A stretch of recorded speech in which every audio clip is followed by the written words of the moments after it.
Hello দর্শক, কেমন আছেন সবাই? আপনাদের প্রিয় চ্যানেল MHSTতে আপনাকে স্বাগতম। বইয়ের পাতার ভাঁজে লাইব্রেরির শান্ত পরিবেশে যদি প্রেম আসে, সেই এক অন্যরকম ভালো লাগা আর মিষ্টি প্রেমের গল্প নিয়ে আসছে নতুন নাটক সাইফুল লাইব্রেরি। লাইব্রেরি আর প্রেমের এমন সুন্দর কম্বিনেশন দেখতে কার না ভালো লাগে। এই সুন্দর নাটকটি মুক্তি আসছে আগামী 15 ডিসেম্বর। এটি দেখতে পারবেন শুধুমাত্র ক্লাব 11 এন্টারটেনমেন্ট অফিসিয়াল ইউটিউব চ্যানেলে। নাটকটি নির্মাণ করেছেন গুণী পরিচালক রুবেল আনুশ। তার কাজের মধ্যে সবসময় একটি ভিন্ন মেজাজ পাওয়া যায়। এই নাটকের কেন্দ্রীয় চরিত্রে আছেন অভিনেতা খায়রুল বাশার এবং অভিনেত্রী তানিয়া বৃষ্টি।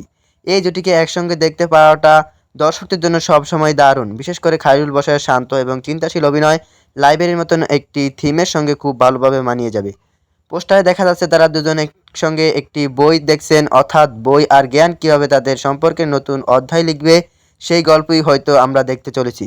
তো লাইব্রেরির নিরিবিলি প্রেমের গল্প দেখতে তৈরি হয়ে যান আগামী 15 December club 11 entertainment official YouTube চ্যানেলে। নাটকটি দেখার পর আপনার কেমন লাগলো তা অবশ্যই আমাদের কমেন্ট বক্সে জানাবেন। ভিডিওটি ভালো লাগলে লাইক করুন, শেয়ার করুন এবং এমন আরও বাংলা নাটকের রিলিজ ডেট সবার আগে জানতে চ্যানেলটি সাবস্ক্রাইব করুন। আর যারা ফেসবুক পেজ থেকে দেখছেন পেজটিকে ফলো করুন। ধন্যবাদ সবাইকে এতক্ষণ পর্যন্ত ভিডিওটি দেখার জন্য। আল্লাহ হাফেজ।